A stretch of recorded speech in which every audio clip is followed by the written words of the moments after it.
The time is 7:04 on this very cold Wednesday. It's hump day. We're in the middle of the week. Yes, we are. We made it. We made it through the middle. Well, not all the way through the middle of the week. Technically. And we have 2 more days till the weekend. And I don't know, when you came in this morning, did you notice a little something in the parking lot? I did notice something. It's kind of it's like a giant peach. It is kind of like a giant peach on wheels.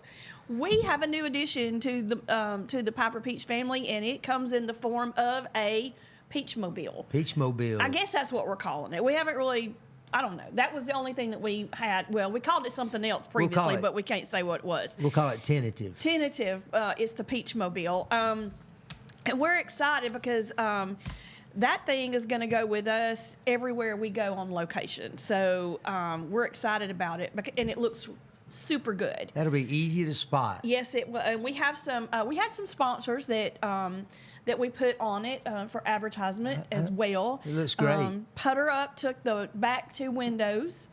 First Bank of Alabama took a window. And then we also had the city of Jemison, the city of Thorsby, and Maplesville took the other window, kind of bam, bam, bam. So we thank them for making the Peach Mobile possible. And we're excited about it. It's an old van. It just has 2 front seats. It doesn't have back seats. Cargo van. It's cargo van. And it's going to fit all of the cargo for when we go on location to basketball games, baseball games, softball games, football games, and when we're on location for events when people ask us to come. So we'll be able to get all of our equipment in there and not have to, like Baden said, not have to shove it in our back seats and in our trunks. We usually are taking 3 vehicles anywhere we go. We're just like a little parade going through when we have to go somewhere. So right, exactly. And Baden got this thing on a pretty good deal, the van itself, and he says it purrs, I says it growls. Yesterday it was making a couple of little noises when he turned it, because it's older, and when you turn that wheel, it makes that wonky sound. Well, you also have to remember, if you're driving a cargo van, I haven't looked on the inside, but if it's not decked out with some sort of carpeting or some sort of sound deadening. Well, they had to pull that up. Anything for sound deadening purposes, Treese, you'll hear every little creak that a vehicle makes, and they make a lot of them. Yeah, I mean, because what is this, an 05 or something? I mean, it's 20 years old. So, 21 years old. Yeah. I don't know, do they call that an antique now? If it's was it 25 years and it's considered an antique? It's 25 or 30, I forget. My friend Kenny Wilson, he'd know. What gets me is I love people when they are putting stuff on Marketplace and they have an outrageous price on it. So they'll say it's vintage or it's an antique, which it may be, but if it's in crappy condition, it's still not worth the $150 you're putting on it. What would you offer me on it then? Yeah. That's kind of what I would be thinking. A couple of times on stuff, I'm like, would you be willing to negotiate? Would you accept a lower offer? And I think a lot of people, most people, when they put something on there, they know that they've got to bargain, so to speak. Maybe a little but you've got some cushion people in there that they'll put on there firm. Right. Do not ask me if I'll take less, because the answer is no. I mean, you're like, okay, well, I'm not going to ask you. I'm just going to keep scrolling. You tend to see those things that for sale for a while, don't you? Yeah, there's stuff that keeps rolling through the feed. But, you've got people that are asking for 6 chairs. 3 of them are messed up, as far as maybe the legs wonky on it. The cushions need to be cleaned, and they want $250 for 6 chairs. And you're like, no, I'm probably not going to do that. Because I can go down here to our friends at Farmers Home Furniture and get, 4 brand new chairs for way less than that. Exactly. So that's right. I'm not doing it. It's, some people, I think, just see what can I get for it. Yeah. So when you see us around town, I mean, let us know. Hey, if we're somewhere, you can get your picture made with it. We were going around town yesterday getting our pictures made with. Ever was like, get a picture of it.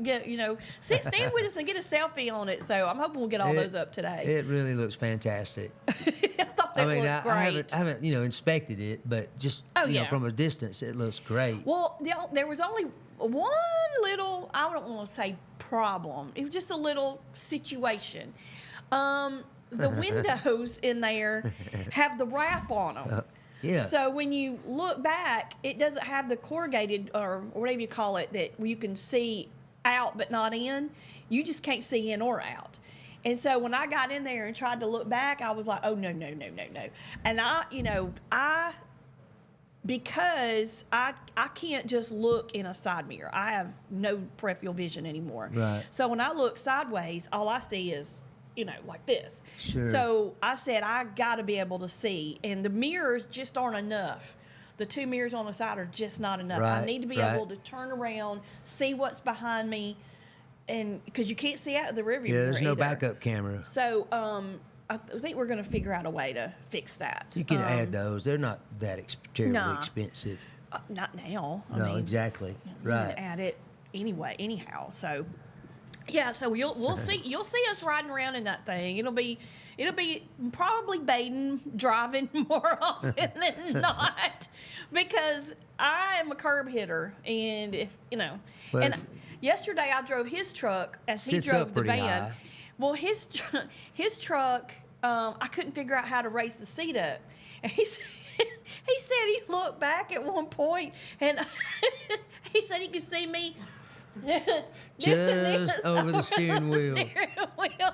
And I scooted up, and when I scooted up, the tip of my toe was on the gas pedal. And I was like, I'm not going to be able to drive. I was scared to death driving his truck. Scared to death because I had to turn in some parking spaces, and I wasn't gauging. I got out, and I was all kinds of crooked at least 3 of the times that I parked, I know. Right.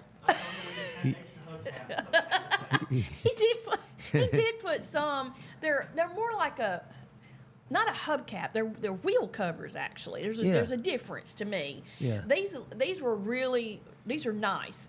We had them put on yesterday. I think what they look good. are actually hubcaps. So what I saw, because it just covers that center part of the wheel so is you called the consider hub. that? Oh, okay. Yeah, and then a wheel cover would cover the whole wheel. Yeah. The steel wheel, which looks good. It's painted black. It looks quite modern. It looks updated. I guarantee it didn't have black rims when it was new. It looked so good yesterday, except for the tires were dirty, and so everybody was like, "You need to clean the tires." Well, we hadn't got that far yet. We just picked it up.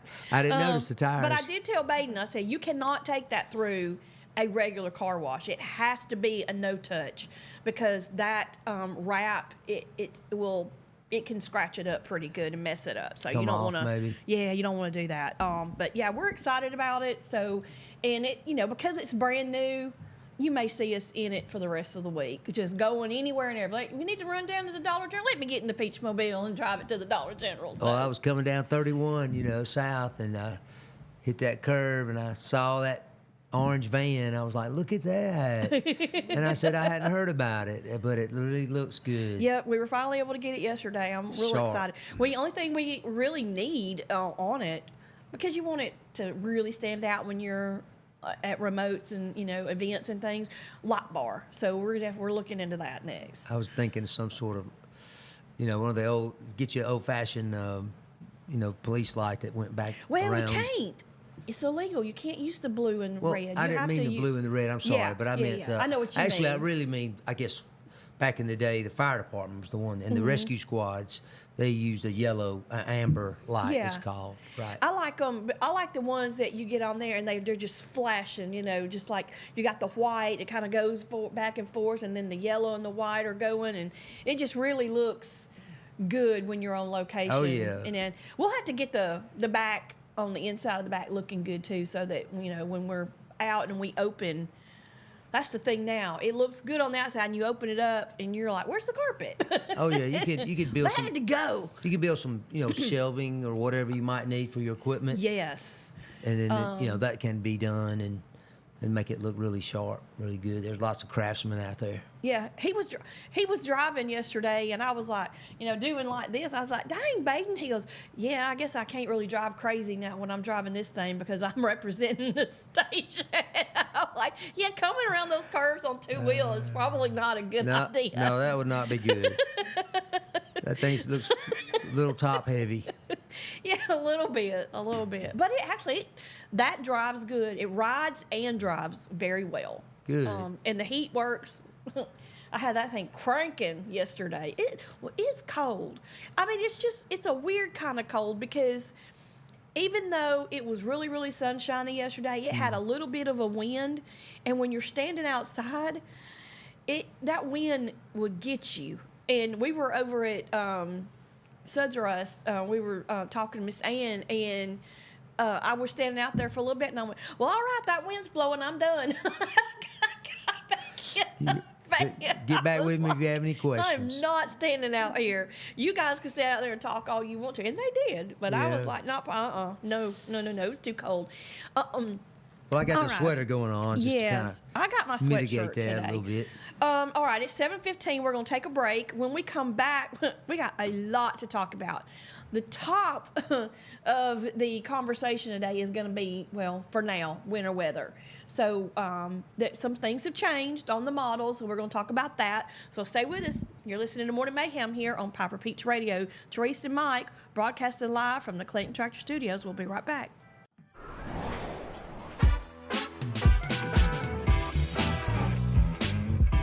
Traditions come and go, but excellent service and compassionate care are benchmarks in any era.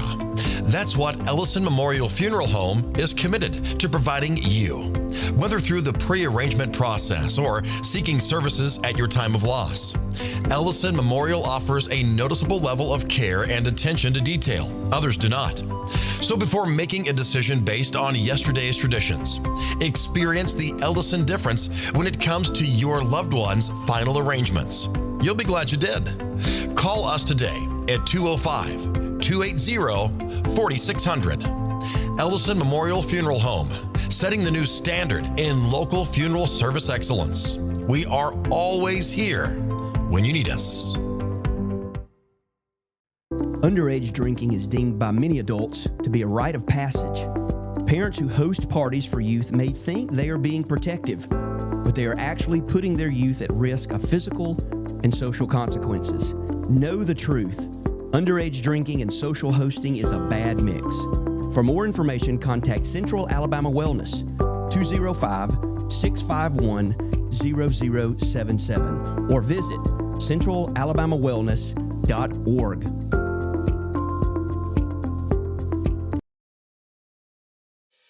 Chilton Mobile Home Parts and Supply is your go-to destination for top quality mobile home parts and supplies in Clanton, Alabama. Conveniently located at 14023 County Road 29, just 3 miles east of Thorsby. We offer a diverse inventory, including underpinning, doors, windows, faucets, tubs, setup supplies, and more. Our commitment to quality ensures you'll find the best solutions for your mobile home needs.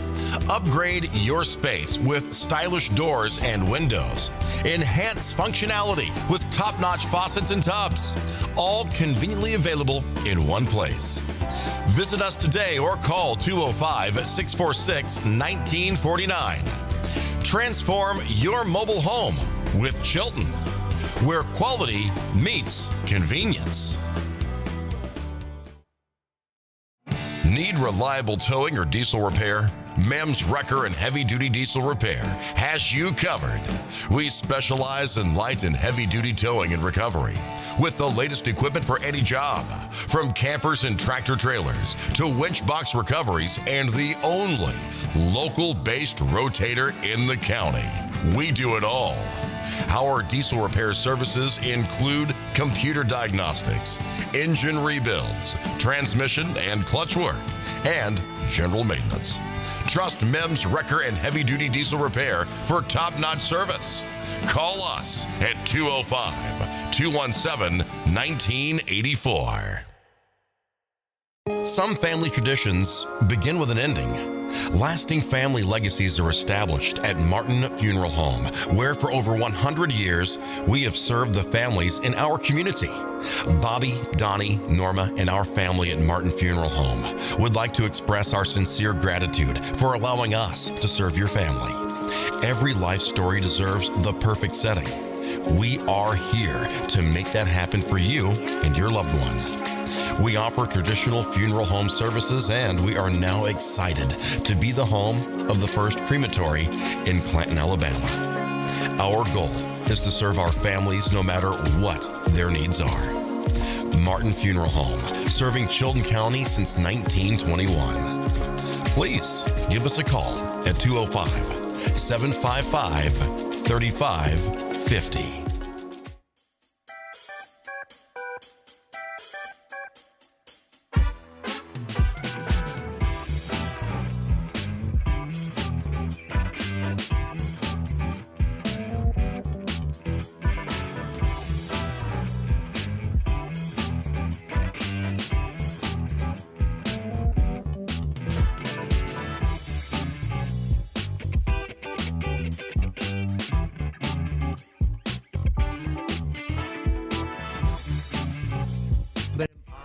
Something used, you know. Nobody else will put up with her. We are back. Understand. The time is 7:20.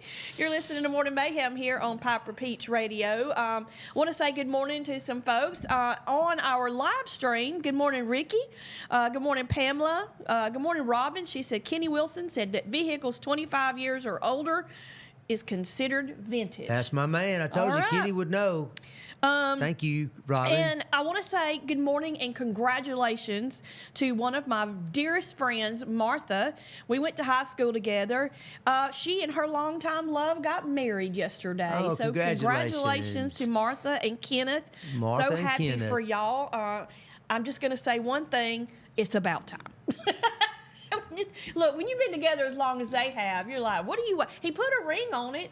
They just didn't, for whatever reason, neither one of them were in any big hurry, you know, and I get that. I mean, it's fine. Second marriages and all that, but. I hear you. Well, congratulations, though. Yeah, That's great so happy news for for them. 'em. I hope they're very happy. Good morning, Pumpkin. She says, good morning, Mama. Aw. My baby. Also, good morning to our YouTube viewers. We actually have some folks on our YouTube. I only see right. one that has made a comment, and I think her name is Miriam. So good morning, Miriam. She's the Good one that said we morning. need to call the van, just name it Peaches. Peaches. I think that works. Well, That's cute. Yeah, there was a. It I think there does was flow. a country song named I'm gonna Peaches, just wasn't take it? Peaches. No, wait. Somebody was, else said that That was yesterday. Patches. That was Patches. Well, somebody else said yesterday that there was a country song about peaches, and I didn't know what they were talking about. Was it Dustin? Was it Dustin Clarence that said Carter, it? I think, I think so. did the But Patches. I don't know. Clarence somebody. Anyway, all right. So it is 7:22. We're going to thank our morning show sponsors. Good morning, everybody, though, out there. Good morning, and thank you to Chilton Mobile Home Supply, Country Financial Insurance, Central Alabama Wellness, Coca-Cola. I All waited. right, Mikey, look at you. I waited. Our buddy Mike Baker with. I almost opened it several times. It's Coca-Cola Montgomery. Am I missing part of? I'm missing United or something. United. Okay. Mike Baker. He's our guy. He's the one that brings us our Cokes and our other stuff that we have in there, and we thank him so very much. All right, here we go. Thank a you. 1 and a 2 and a. I just got a little echo that time. I know I actually hesitated to get that last little, That last little bit. the final Oh, you word wanted to in, the show final out. click Okay. in. You just wanted to show off. I hear you. All I'm right. quite talented in opening these cans. So let's talk. Let's talk winter weather. Yesterday, all the models were showing that all the way to Montgomery was going to be a winter nightmare. Had a pretty good chance at it. I mean, we were talking accumulating snow and ice and sleet and bad weather and power outages and everybody run to the store, get what you got to get. Matter of Cold, fact, just thinking about it. my hubby, I messaged him yesterday and I said, we need to look at getting a generator and or a propane heater. And he said, we'll evaluate it when we get home. Well, we bantered back and forth when we got home because he really didn't want to fork out the money for either one. And I was like, look, I don't want to be inconvenienced with no heat. I'll be honest. We have some power packs that we can use back up to charge our phones if we had to, plus our cars. Yeah. But I was like, I really don't want to be cold. That's my biggest thing. And he was like, I think we're going to be fine if we confine ourselves to one room and let the dog get on the bed and, you know, all that stuff. And I was like, ugh. But last night it was looking like it was going to be, they were saying this had indications of the blizzard of 93. Coleman, hubby saw one thing that was showing Coleman might get up to 16 inches of snow and whatever else it was come with. Fast forward to this morning, about 45 minutes ago, the new model is showing a shift northward, which means it doesn't get as far as Birmingham. Now, could that shift again? It absolutely could. The wind just blow a little harder, or as a little of more right sideways, or whatever would take it. We could get a little freezing Bring it rain. to us. Don't know if it's going to amount to anything. I don't know what's going to happen. So I would just say, keep watching, and just being aware, and you know. Of course, I hope that we know something a little more concrete by tomorrow or Friday, because I do not want to rush out at one time and try to get everything I need. Just be careful when you go in the grocery store. Yeah. Save More needs to. Oh, they need to have backup. They're stocking up, I'm sure. Yeah. Which I don't blame us. What they're supposed to do. Little Debbie cakes. I mean, because if you look, you got to get stuff that if you lose power, you can eat. So. You can if you don't open your refrigerator and freezer too much, you can still keep your stuff in the freezer. But we can do Lunchables, put those in a cooler. Yep. You can do, you know, if you have coolers, you can, you know, pretty much. Well, just yesterday, you remember you were talking about what you guys did was you used the snow as your refrigerator, basically, I mean, in put the stuff outside. Absolutely. Yeah. We have a couple of big coolers, so we'll be set for that. Yeah. It's the not going to be able to cook anything and you know, probably eat milk sandwiches for a while or something. Yeah, that's right. So, how much cereal do you have on hand? I just don't know. I would love to be able to say we know definitively we're going to get some, we're not going to get some. I don't know. I mean, we weren't supposed to get what we got in Snowmageddon, and we weren't supposed to get what we got in the blizzard of 93. That's exactly right. It was kind of a last-minute thing. It was like all of a sudden something shifted. So it could change again. I don't know. It might not. But I would just say watch the weather. They're still saying, you know, if you're planning on traveling north and, you know, North Alabama, don't. Because they are going to get it, for sure. Yeah, that's right. Into Tennessee. I think that was the first snow I can ever remember. My dad was in a bowling tournament, of all things, up in Florence, and it got a snow, and this was way back in the 60s. But, North Alabama always seems to get it more than we do. I wonder if it's because it's, you know, there's a lot of mountains up there. You reckon? Oh, for sure. Yeah. Yeah, because there have been times like I've been to Gatlinburg, and it's like, you know, Alabama, Birmingham would be, you know, 55, 60 degrees. You go to Gatlinburg, and you just get part way up the mountain, and you see snow, and it's, you know, 30 degrees up there. So, and that snow up there, it don't melt off quick. Yeah. Because it really does not. And have you ever gone on a trip, Treese, and misjudged the weather or didn't check the weather? And we did that one time up in Gatlinburg, and of course I blame my wife. It's really her responsibility to check. Oh, absolutely. It was hers. You know, we have certain duties, and that's on her side of the ledger. Did she know that? Yeah. Well, she does now. But anyway, sorry, caught you when you were.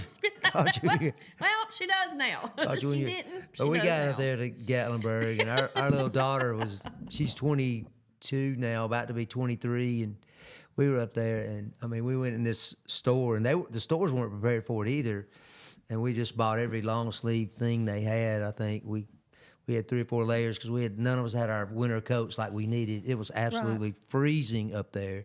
I went right by that river, whatever the Gatlinburg River or whatever that is that flows right through town. You know, April-ish, May, Tampa, Florida is typically warmer.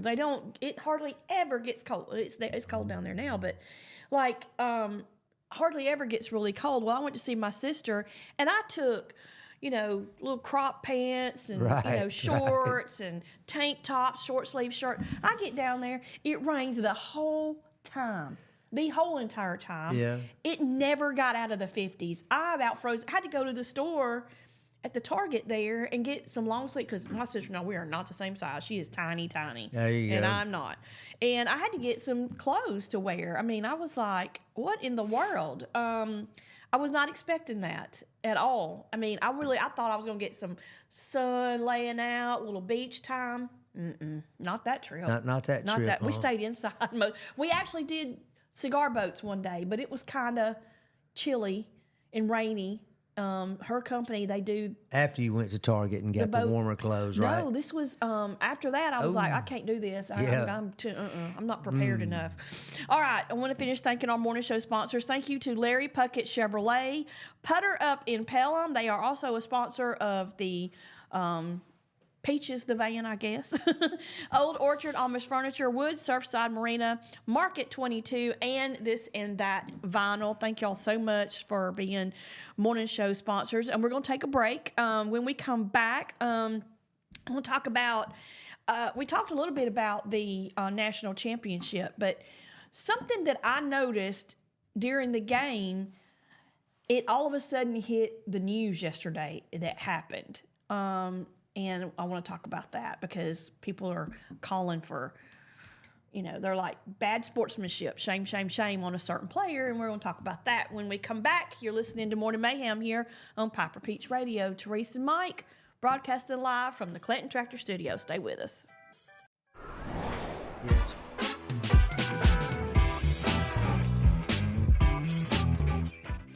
Traditions come and go, but excellent service and compassionate care are benchmarks in any era. That's what Ellison Memorial Funeral Home is committed to providing you, whether through the pre-arrangement process or seeking services at your time of loss. Ellison Memorial offers a noticeable level of care and attention to detail. Others do not. So before making a decision based on yesterday's traditions, experience the Ellison difference when it comes to your loved one's final arrangements. You'll be glad you did. Call us today at 205-280-4600. Ellison Memorial Funeral Home, setting the new standard in local funeral service excellence. We are always here when you need us. Underage drinking is deemed by many adults to be a rite of passage. Parents who host parties for youth may think they are being protective, but they are actually putting their youth at risk of physical and social consequences. Know the truth. Underage drinking and social hosting is a bad mix. For more information, contact Central Alabama Wellness, 205-651-0077, or visit centralalabamawellness.org.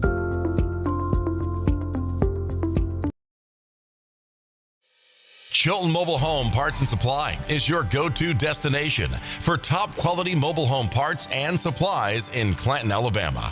Conveniently located at 14023 County Road 29, just 3 miles east of Thorsby. We offer a diverse inventory, including underpinning, doors, windows, faucets, tubs, setup supplies, and more. Our commitment to quality ensures you'll find the best solutions for your mobile home needs. Upgrade your space with stylish doors and windows. Enhance functionality with top-notch faucets and tubs. All conveniently available in one place. Visit us today or call 205-646-1949. Transform your mobile home with Chilton, where quality meets convenience.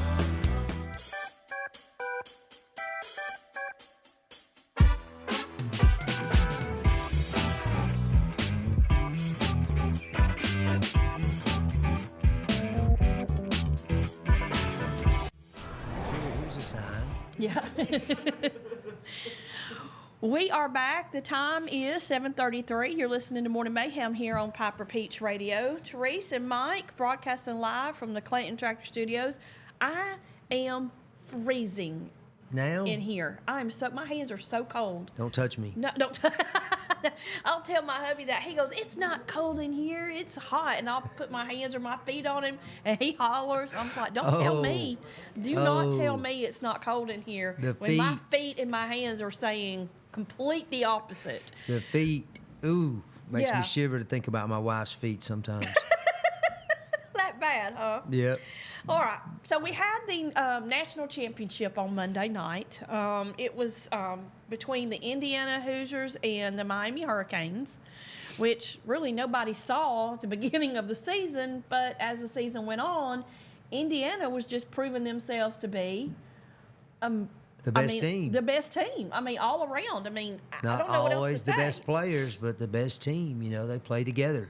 Yeah, and is it Fernando Mendoza? Is that his name? That's his name. He just seems like such a well-rounded kid. He does. He really does. Well, at the end of the game Monday night, he walked over to shake Carson Beck's hand and tell him good game. Carson Beck ignored him, turned away from him, walked the opposite direction, and he just was like, okay. And then he went over and started talking to reporters. Fernando just took it in stride. Well, I noticed it. I saw it, and I saw it too. I was like, oh my gosh, did he really just do that? But I thought they also kind of panned away and then panned back, and I thought, well, maybe I misread the situation. Maybe I didn't see what I thought I saw. Anyway, yesterday afternoon, I was cruising through Facebook, and I saw several people calling Carson Beck out for unsportsmanlike conduct. And they were like, his response, I don't owe anybody a blankety blank handshake. Alrighty then.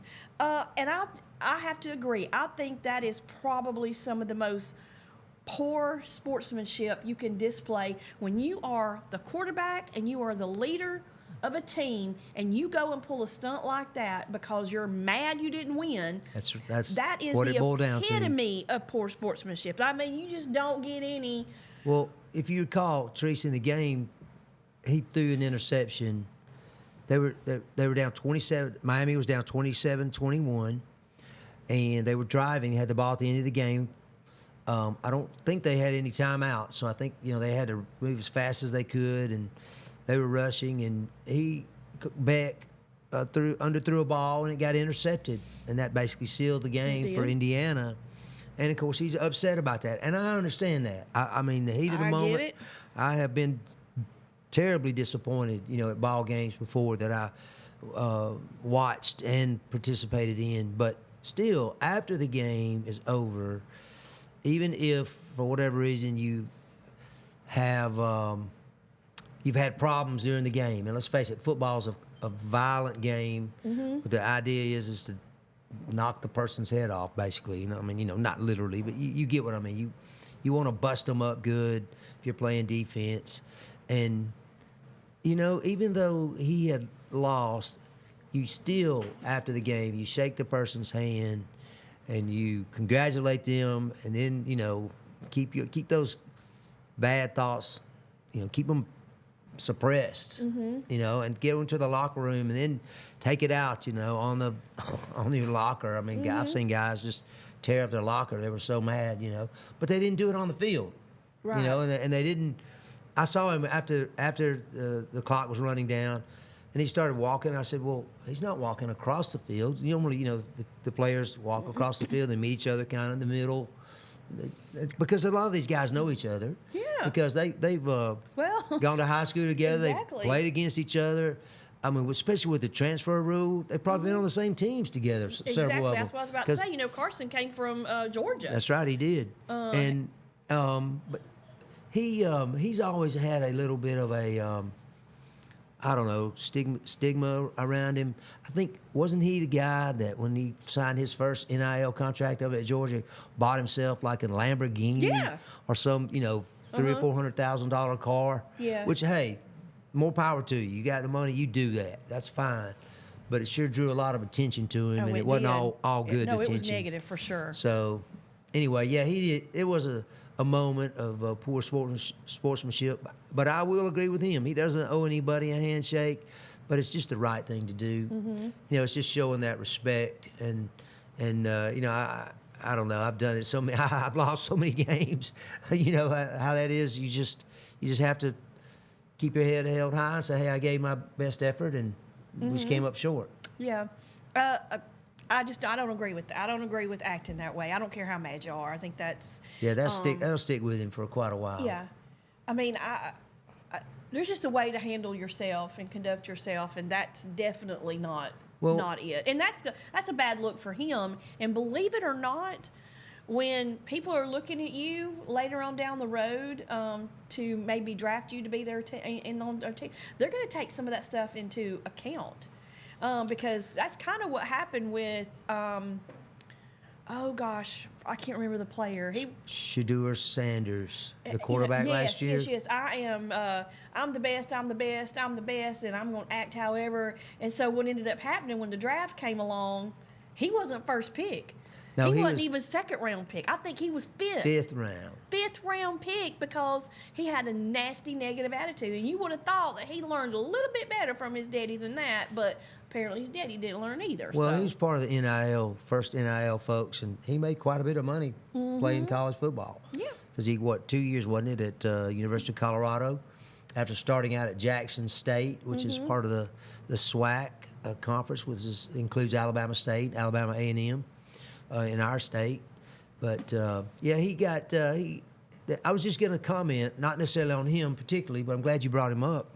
But in general, the NFL, they use psychological profiling more than anybody. And I suspect with the NIL that when you're going to talk about investing money, I mean, in a college, it used to be you were just investing a few $1,000s in this particular student athlete. You had room and board and tuition and a few other things probably. But now you're paying them. I mean, they're an employee. Exactly. I mean, and so as an employee, they have to have a different standard, and so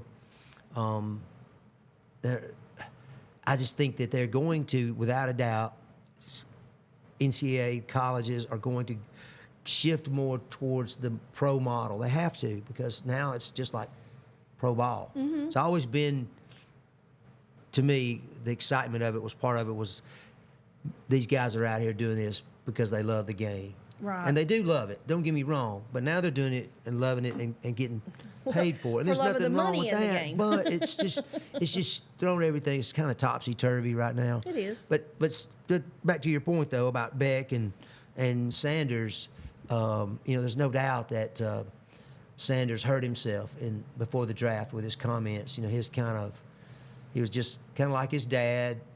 Very arrogant. He hasn't been able to back it up quite as good as his dad did. Right. I mean, it was hard to beat a better defensive back than Deion Sanders back in Deion. Yeah, back in his heyday. And he was a pretty good baseball player, too. Yes, he was. I mean, I forgot about that. He played for the Braves and, several teams, Reds.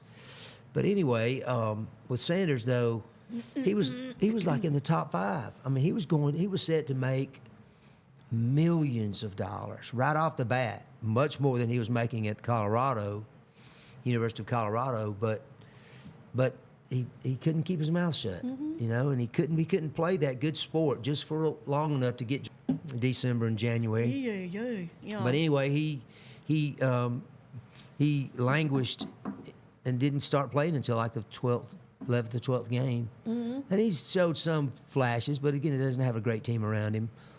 But I think eventually he'll get with a good team, and he'll probably be a pretty good pro. If he gets humbled a little bit, he might. That's the thing. Yeah, I think that was what they're trying to do to him, but I don't know if he got humbled or not. Him a little bit. And here's the thing: there's, maybe just motivated. Back in the day, you would take these players, and you were like, I don't care that they got a nasty attitude. I don't care that they did. I just need them on my team because they're the best at what they do. And then they get on the team, and they just wreak havoc, cause chaos, disruptive, split everybody down the middle. I mean, it was just, explosive personalities, and it's never a good mix when you do that. And I know that not everybody is even tempered and calm and easy to get along with. As you and I are, as you right? and I are, of course, absolutely. My wife can attest to that. She says she can verify that. You still, when you're there and you're graded on your performance every day on the practice field and week to week on a Sunday or Monday night. I mean, there's something to be said for, getting your act together and leaving some of that in your house. When you walk out the front door, you got to be a different model of person. We're looking at some of the YouTube comments. Miriam says, I agree. Tree's referring to Carson Beck. He's representing the team, poor sportsmanship and immature too. And Susan says he's a goober. I like Susan's approach there. She says that she loves the movie Draft Day. I don't think I've ever seen that. Have you seen that before? I know the I'm familiar Who's with it. in it, Kevin Costner is the general manager, okay. and it's about the Cleveland Browns. And I don't know, I've never watched it. Mm-hmm. We just have to be talking that's about what them. And I don't know that it's a true story. I don't really know. I think it's just fiction, but it's just a representative of what it's like to be in the draft room of these NFL teams. Yeah. And what build, what all it takes to build up to that moment, where they're drafting. Because think about it, I think there's only, is there just 7 rounds now? I mean, there used to be dozens, like a couple of dozen rounds, and baseball used to have dozens of rounds. But now they limit it, it's more limited, and then they just deal with what football calls unrestricted free agents, people that can just sign with any team. Yep. Good morning, Miss Bridget. Bridget Cannell's watching.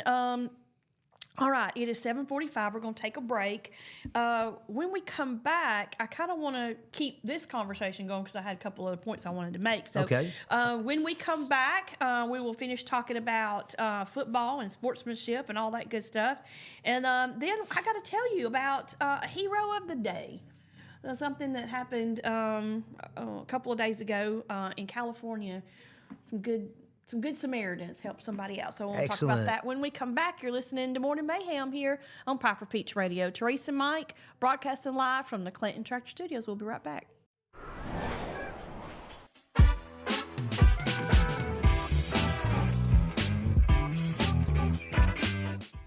Need reliable towing or diesel repair? Mem's Wrecker and Heavy Duty Diesel Repair has you covered. We specialize in light and heavy duty towing and recovery with the latest equipment for any job, from campers and tractor trailers to winch box recoveries, and the only local-based rotator in the county. We do it all. Our diesel repair services include computer diagnostics, engine rebuilds, transmission and clutch work, and general maintenance. Trust Mem's Wrecker and Heavy Duty Diesel Repair for top-notch service. Call us at 205-217-1984. Some family traditions begin with an ending. Lasting family legacies are established at Martin Funeral Home, where for over 100 years, we have served the families in our community. Bobby, Donnie, Norma, and our family at Martin Funeral Home would like to express our sincere gratitude for allowing us to serve your family. Every life story deserves the perfect setting. We are here to make that happen for you and your loved one. We offer traditional funeral home services, and we are now excited to be the home of the first crematory in Clanton, Alabama. Our goal is to serve our families no matter what their needs are. Martin Funeral Home, serving Chilton County since 1921. Please give us a call at 205-755-3550.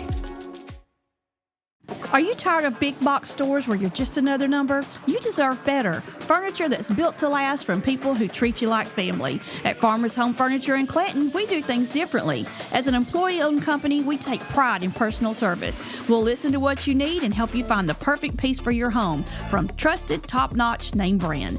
Whether it's a cozy sofa for movie nights, a dining set built for real life, or a recliner that melts the stress away, we've got you covered.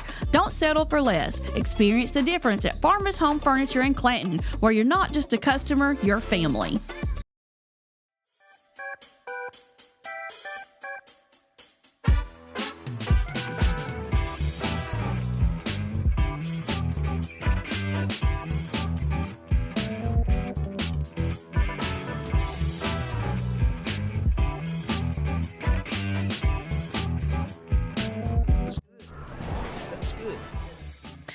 We are back. The time is 7:49. You're listening to Morning Mayhem here on Piper Peach Radio. Good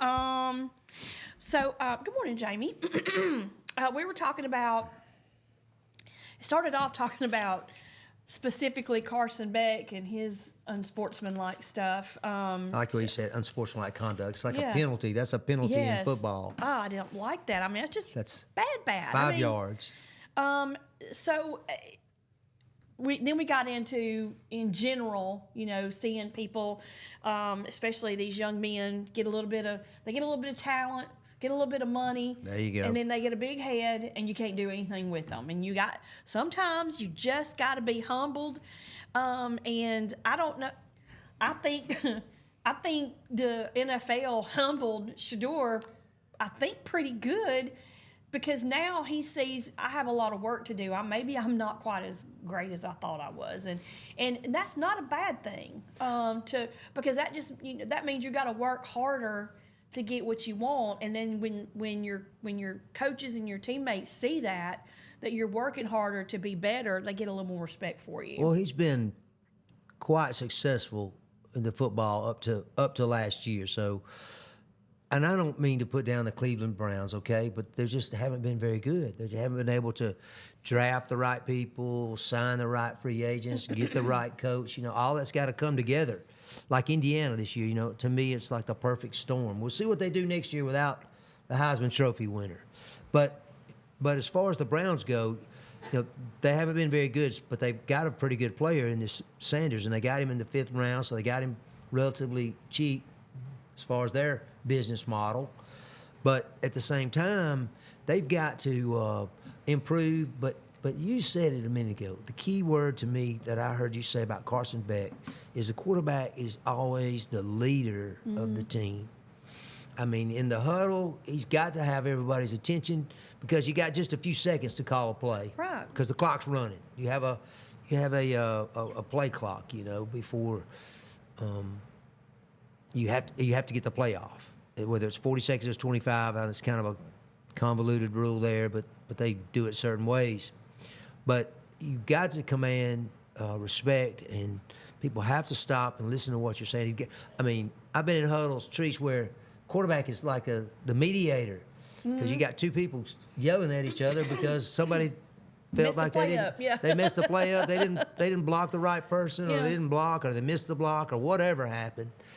And the quarterback's got to be able to look at somebody that's 100 pounds heavier than him and, hey, exactly, shut up. Right now, we've got to get together if we're going to run this play, the next play.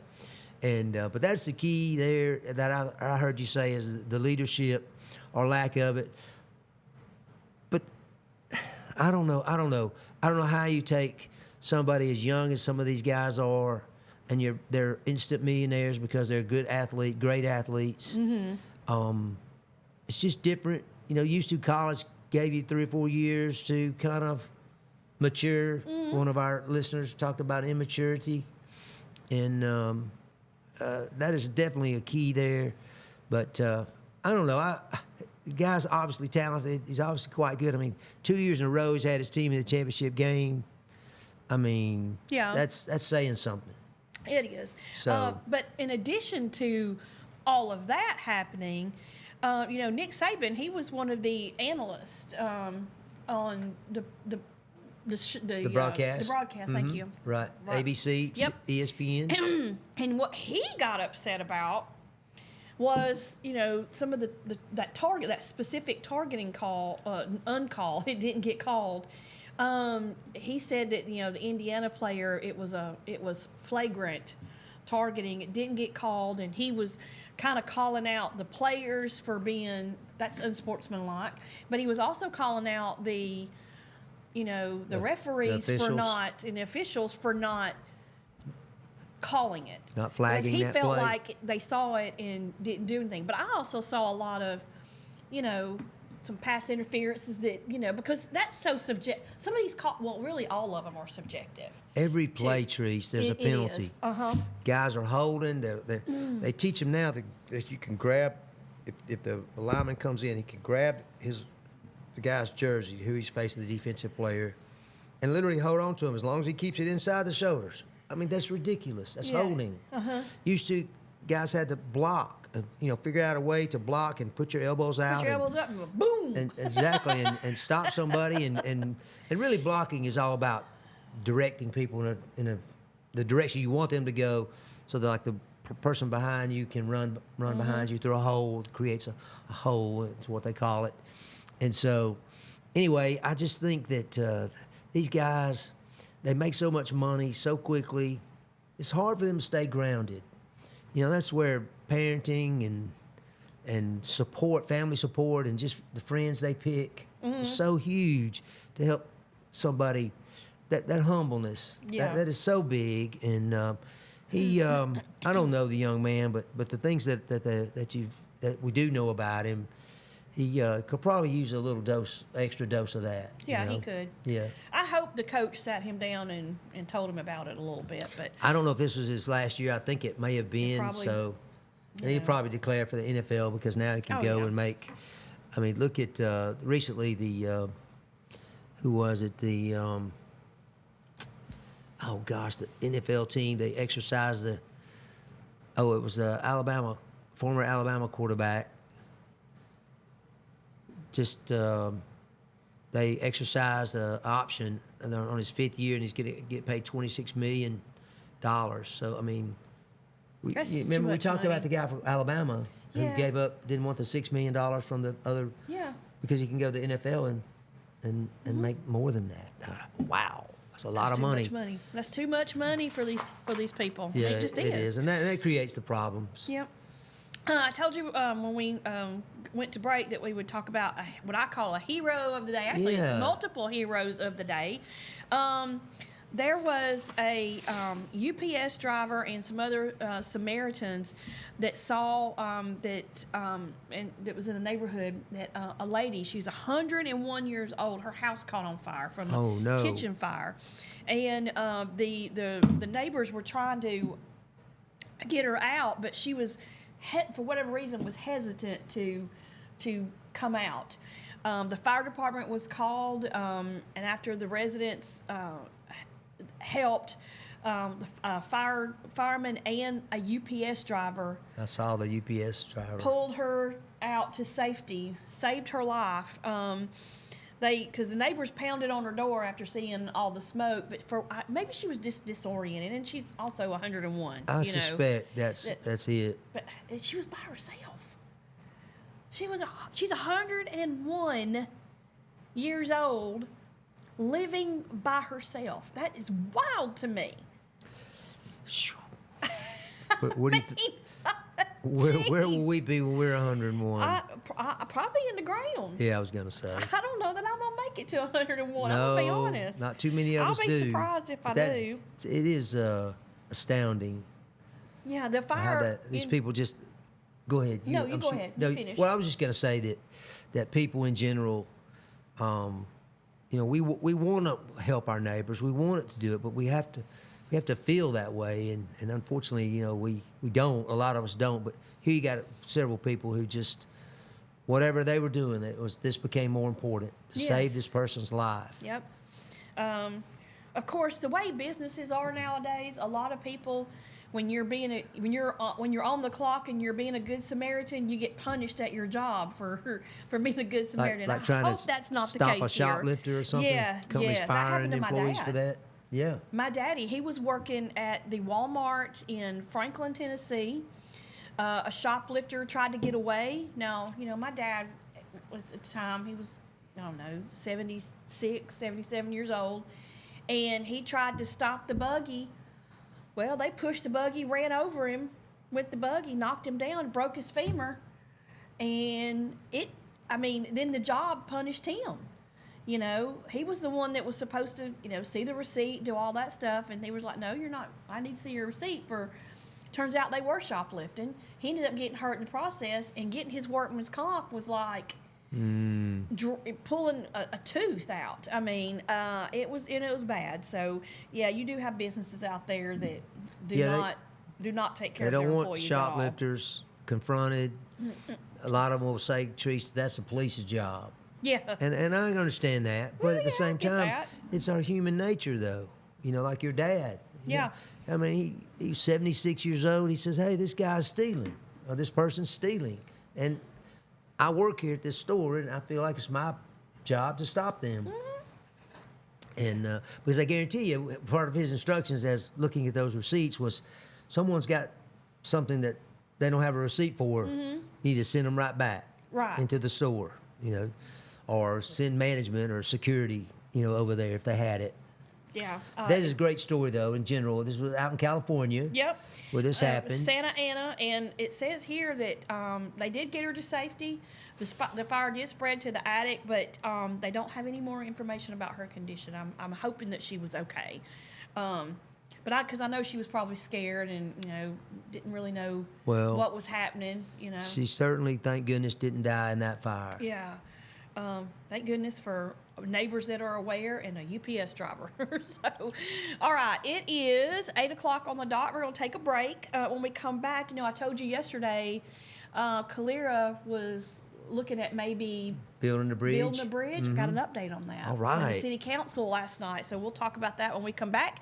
You're listening to Morning Mayhem here on Piper Peach Radio. Therese and Mike broadcasting live from the Clinton Church studio. We'll be right back.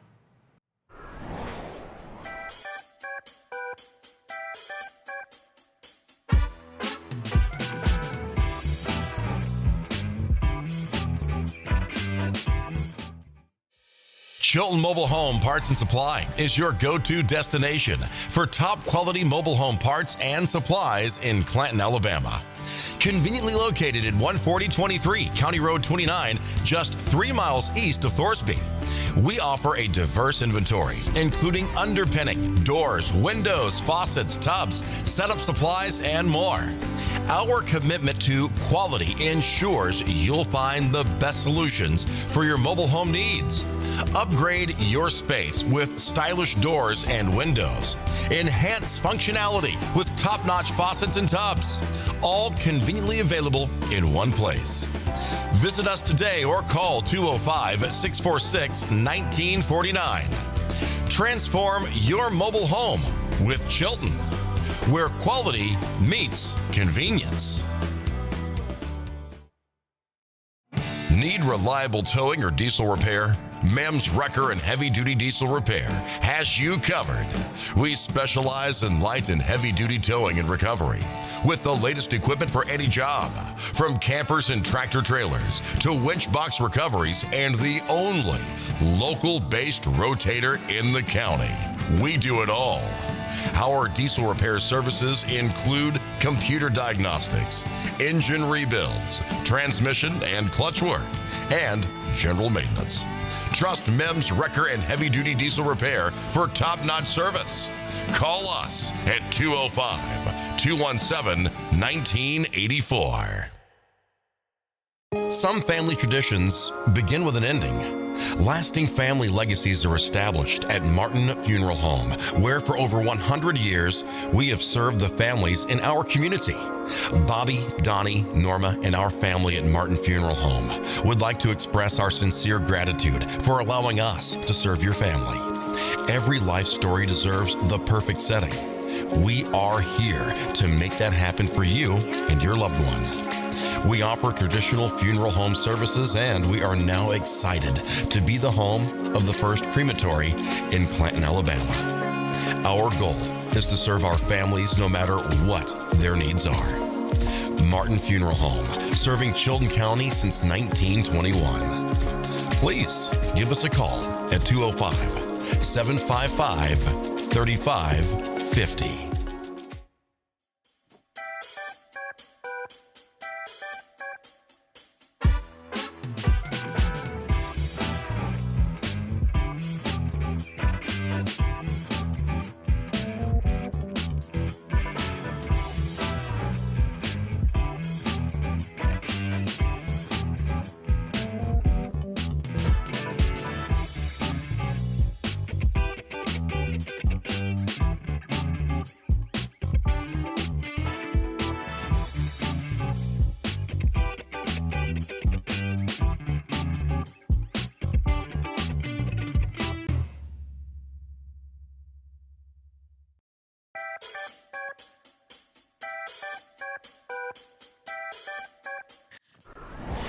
are back. The time is 8:04. You're listening to Morning Mayhem on Piper Peach Radio. Therese and Mike broadcasting live from the Clanton Tractor Studio. Oh gosh, what goes on? I know. We should just keep it running continuously. I know. We need to have another camera that just records the more breaks. entertaining. And some of it we could probably play back. Some of it we probably don't want to do that. We talked yesterday, because I live in Calera, and I'm talking about how I'm always getting stopped by a train. Guess what I got stopped by on my way home yesterday? Train. And I had to sit there for about, 12, 13 minutes. But you know what? I wasn't gonna get out, turn around, go try back to beat it and to try another to beat it intersection? Because it probably would have been the same distance. So I just wait sat right 13 where I more was. minutes down there, did. huh? The other end. I ended up with a phone call that kept me occupied while I was sitting there. So, but that's at the 22 and 31. Well, on 20th Street, which is right in the heart of downtown Calera, there's 3 crossings. It's on the same track, though. And when a train gets stuck there, well, that backs up. Well, I've gotten off of work and gone that way, like if I have to go to the store, and gotten in that one. And you can't you're stuck there. Unless you want to get down, go to the next exit, and then come back around. And it's just too much to do that. So they were talking and said they wanted to propose a solution so that it doesn't back up traffic. Well, yesterday, the city council is giving us a $11.7 million grant to get the railroad overpass project started. So that is actually going to come to fruition. I mean, I didn't know if it would. $11 million. Yep. And it's in partnership with the Federal Railroad Administration. So the bridge will go over the tracks in downtown with the goal of preventing traffic crashes and everything else. So, and it says, for clarity, the bridge that would start at the southern intersection of Highway 25 and Highway 31 near CVS Pharmacy and then go over the tracks, which I know exactly where that is. I do too. Yep. I use that pharmacy. Okay. So that is gonna, I don't know when they're gonna get started. I'm sure they've got to have plans, and you got to deal with what do you call those people? Architects and zoning people and other all kind of engineers. There's just no telling construction. What all it takes to get a project like that going. I would say $11.7 million is probably just a third of what it's going to cost to build this thing, if I had to guess, based off of the rising costs and everything. So that's often how grants are awarded, is based on matching. You have to match it. So if it was 50%, that would make it 23. But still, $11 million is a lot of money. Did you see last night where President Trump was on Air Force One and they had to turn it around and come back to the airport? Had an electrical issue. Yeah. It didn't really go any further than that, and I don't know what like electrical issue could be. Anything. Somebody said they'll turn it around if a light bulb goes out. That's probably true, but I thought about this wall back here with all these records. Yeah. That looks like the cockpit of an airplane. Yeah. I mean, so many different things going on. Yeah. Can you imagine? And then having an issue with something. And I mean, with the president on board. Have you ever had a flight canceled, Treese? Huh? Have you ever had a flight canceled that you were on? Yeah. I mean, you get on it and you're ready to go, and then there's an issue with the plane. And you have to get off. Delayed. They actually let us this sit was there. canceled out in Sacramento one time for me, and I mean, it just totally scrambled everything. It's the first time I've ever taken the quote red eye across the country, coming back to Atlanta. But anyway, you're upset. It's like, aggravated. Man, I can't believe it's messing up my travel plans. But then you go back and you say, yeah, but what if something had happened in the air? Oh, yeah. There's nowhere Thank to pull goodness. over up there, if you haven't noticed. You kind of come down pretty quickly. So I'm glad they, stopped us at the, before we got in the air. Good morning, Roe, my ride or die. I didn't realize it until, I guess, last night. I was looking at something. I don't remember what I was looking at. And then or it might have been we were watching TV and it flashed up on the thing. The Winter Olympics are this year. They are. I don't know where I've been. I guess under a rock. Did not realize this was the year for the Winter Olympics. And I like the Winter Olympics. I love the ice skating especially. But I like the outdoor sports, the Yeah. outdoor skiing and stuff, bobsled. Yeah, they've got so many different different sports that just to name a few, you've got alpine skiing, biathlon, the bobsled, which Do you everybody know what the loves that. biathlon I have is? no idea. Okay. Well, have you ever heard of what is it?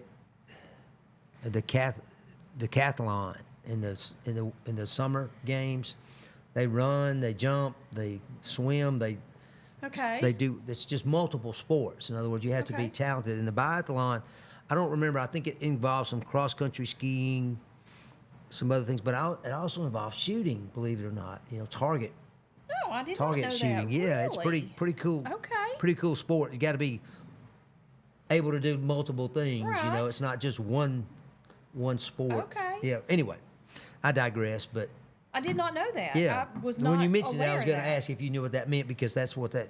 It's like a, like I said, decathlon, which is They are going to have the cross country skiing. They're going to have the curling. The curling is the one that gets me because basically it looks like Is that you a have drinking this game, kinda- by the way? It's where you're on this. I don't even know what it is you're on. I don't know if it's ice or if Yeah, it's it's just ice. Yeah, it's and like a- you're just like it's a like rink. a little kind of like a little puck thing, and you just are doing this with this little broomy mop thing, and you're trying to get it to go where you want it to go, and it is like it's the weirdest sport I think I've ever seen. I don't know the rules very well, Yeah, but me either. but I like, think they call those okay. a stone that they're Okay. Okay. raking in front Yeah. of, and it's Is it a just ra- I don't it's know kind of what like it is. oh God, I'm terrible with. I've been forgetting stuff so bad lately. The shuffleboard. Okay, yes. You trying to land it in a certain square, Yeah, or a certain yeah. area like a triangle or whatever, and you because if you brush it too much, the stone will go past Yes, it. it will. If you don't brush it enough, the stone will stop. So it's got to be just right. So there's a skill to it, obviously, but it's fun. Yeah. It's fun. I mean, I see curling on television all the time. I don't necessarily stop and watch it very long, but I've seen it. It's like they have a professional curling league or something. Yeah, see, there are some things I just don't have the patience for to watch. You would think if I could sit and watch a golf, tournament, that I could sit and watch curling. Golf is That one of the most not exciting sports, isn't it? I love it. I absolutely love Yeah, it. yeah. I love golf. Okay, so we have alpine skiing, biathlon, bobsled, cross country skiing, curling, figure skating, of course, freestyle skiing, ice hockey, and it's Luge. The luge. Luge. I don't Yeah, have yeah. no clue what that is. Well, it's I might very have similar seen to a it, but I just bobsled. don't know what it is. It's like a sleigh, device that you're riding on. Okay. The Nordic combined.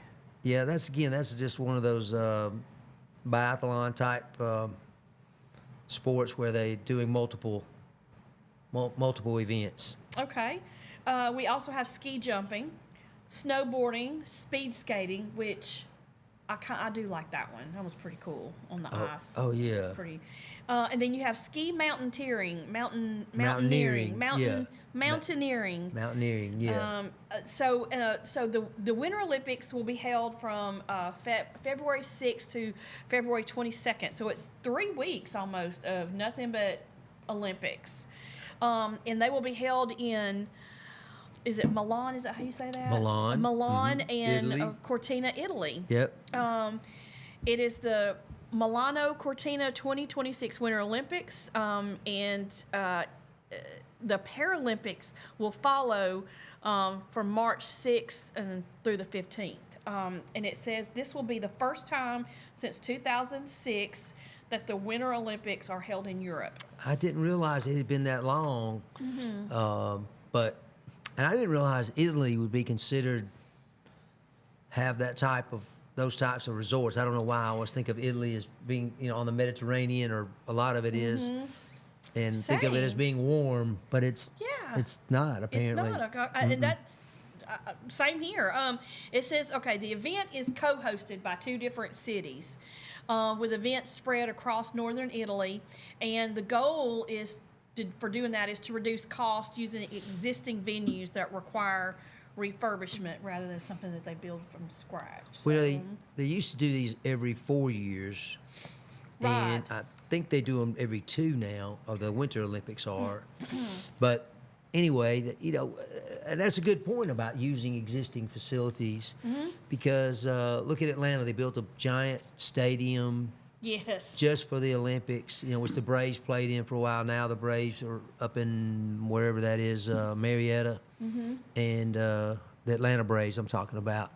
But they had a really nice stadium built, and other venues were constructed just for that. I can remember all the time back in the day the story was not just the Olympics, but are they on schedule for these new buildings they're building? It was just tremendously expensive. Yeah, to I host don't know this. that they recouped enough money to pay for most of the time they everything. didn't. And what they got, Trish, was the publicity. The Tokyo Olympics, or the Los Angeles Olympics, whatever. It was just constantly advertising your city, basically. But my favorite sport on here is the ski jumping. I love to see the ski. They come down this giant ramp. I mean, really fast. Yeah. And then they're jumping like 300. They're jumping a football field. Yeah. And coming, from way up. They're sailing. They're doing this with their skis. They really are. Sailing in the air. I always wanted to do that, but I just can't imagine going that fast and having nothing to keep you between you and the ground. Or some skis you're wearing. As clumsy as I am, the last thing I need to be on is a pair of skis like that. All right, it's 8:16. We're going to take a break. When we come back, we're going to talk about some basketball. And then... Tigers got a win yesterday. We're going to tackle a subject that I've been putting off for a couple of days now. And... Did I tell you? And that is the issue that happened with St. Paul Church in Minnesota. We're going to talk about it. We didn't talk about it yesterday, but we are going to talk about it today. It was on the list. I look forward to it. Yep. Y'all stay with us. You're listening to Morning Mayhem here on Piper Peach Radio. Teresa and Mike broadcasting live from the Clinton Tractor Studio. We'll be right back.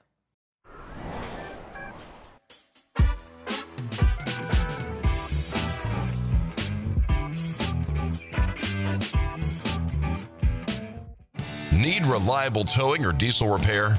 MEMS Wrecker and Heavy Duty Diesel Repair has you covered. We specialize in light and heavy duty towing and recovery with the latest equipment for any job, from campers and tractor trailers to winch box recoveries, and the only local-based rotator in the county. We do it all. Our diesel repair services include computer diagnostics, engine rebuilds, transmission and clutch work, and general maintenance. Trust MEMS Wrecker and Heavy Duty Diesel Repair for top-notch service. Call us at 205-217-1984. Some family traditions begin with an ending. Lasting family legacies are established at Martin Funeral Home, where for over 100 years, we have served the families in our community. Bobby, Donnie, Norma, and our family at Martin Funeral Home would like to express our sincere gratitude for allowing us to serve your family. Every life story deserves the perfect setting. We are here to make that happen for you and your loved one. We offer traditional funeral home services, and we are now excited to be the home of the first crematory in Clanton, Alabama. Our goal is to serve our families no matter what their needs are. Martin Funeral Home, serving Chilton County since 1921. Please give us a call at 205-755-3550. Are you tired of big box stores where you're just another number? You deserve better. Furniture that's built to last from people who treat you like family. At Farmers Home Furniture in Clanton, we do things differently. As an employee-owned company, we take pride in personal service. We'll listen to what you need and help you find the perfect piece for your home from trusted, top-notch name brand. Whether it's a cozy sofa for movie nights, a dining set built for real life, or a recliner that melts the stress away, we've got you covered. Don't settle for less. Experience the difference at Farmers Home Furniture in Clanton, where you're not just a customer, you're family.